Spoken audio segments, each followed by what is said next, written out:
வாழ்த்துக்கள். விஜய் அவர் ஜெயிச்சு வரட்டும். அடுத்த ஒரு மாற்றத்தை நோக்கி தமிழகம் நகர்ந்துட்டு பெரும்பான்மை இல்லாத ஒரு காரணத்தினால பெரும்பான்மை தேவை அப்படின்னா ஒன்று காங்கிரஸ் கூட அவங்க கூட்டணிக்கு பேசலாம், இல்லை ஏடிஎம்கே கூட பேசலாம். இன்னும் 2 மணி நேரம் இருக்குது. 2 மணி நேரத்தில் பார்ப்போம். இல்லாட்டி தொங்கு பாராளுமன்றம் தான் அமையும். மாற்றங்கள் வந்திருக்கு, சந்தோஷனே மாதிரி போட்டிருக்காங்க. வந்தால் எவ்வளோ ஓட்டம் எவ்வளோன்னு தெரியல, வந்தாலும் அவன் ஓட் இது வந்து அதிமுக கூட்டணி வச்சா நல்லா இருக்குன்னு நினைக்கிறாரு அவர். அப்படின்னு டிசைட் பண்ணலாம். அவர் என்ன முன்னெடுக்கிறான்னு தெரியாது. எங்களுக்கு எப்பவுமே தெரியும், எங்களுக்கு டிவிக்கே தான் வெற்றி பெறுவார், எங்கள் தளபதி தான் வருவாருன்னு எங்களுக்கு எப்பயோ வெற்றி தெரியும். அவர் கூட்டணியே வைக்க மாட்டார், அவர் சுயேட்சையாக அவர் தான் அவர் தான் வருவார் சிஎம்மா. இல்லைம்மா, தமிழக மக்கள் வந்து 2 பேரும் தேவையில்லைன்ற ஒரு புதுசாக ஒரு முடிவுக்கு வந்துக்கிறாங்க. 2 பேரும் ஏதோ சீட்டிங் பண்ணுறாங்க, அடுத்ததாக வந்தால் ஏதோ ஒரு நல்லது நடக்குன்ற ஒரு எண்ணத்தில் மக்கள் வாக்களிச்சுக்கிறாங்க.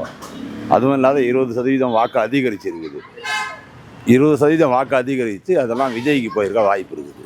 இல்லை, அவர் கூட்டணி வைக்க வாய்ப்பு இல்லை. அவரை தேடி தான் கூட்டணி வரும். அவர் கூட்டணிக்கு போக வேண்டிய அவசியம் இல்லை. அநேகமாக அவரே கூட்டணிக்கு ஆட்டோமேட்டிக்காக வருவாங்க. அநேகமாக எத்தனை எம்எல்ஏ வராங்கன்றது தெரியல. அதை பொறுத்து தான் கூட்டணி அமையும். இன்னும் முடிவு தெரியல இல்லையா? இறுதி முடிவு வர வரைக்கும் அவன் வெயிட் பண்ண வேண்டியது தான். ஆட்டோமேட்டிக்காக அதை ஆட்சி அமைக்கிறதுக்கான எல்லா சாத்தியக்கூறுகளும் அவருக்கு இருக்குது. அநேகமாக கூட்டணிக்கு வந்தால் பாமகவும் காங்கிரஸும் வர வாய்ப்பு இருக்குது.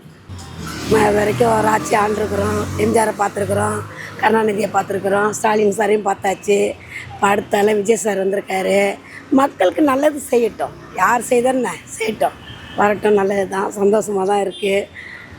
மாற்றங்களை வர்றதை நம்ம சந்தோஷப்படுவோம், அவ்வளோதான். வேறு என்ன வேணும்?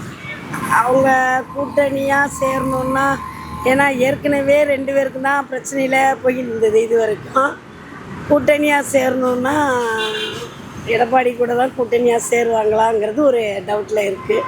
சரி, எல்லாம் முடிஞ்சு வரட்டும். 2 பேரும் ஒத்து சேர்த்து மக்களுக்கு நல்லது செய்யட்டும். யார் செய்தாலும் சரி, நல்லது செய்யட்டும். அந்த வாழ்த்துக்கள். விஜய் சாருக்கு வாழ்த்துக்கள்.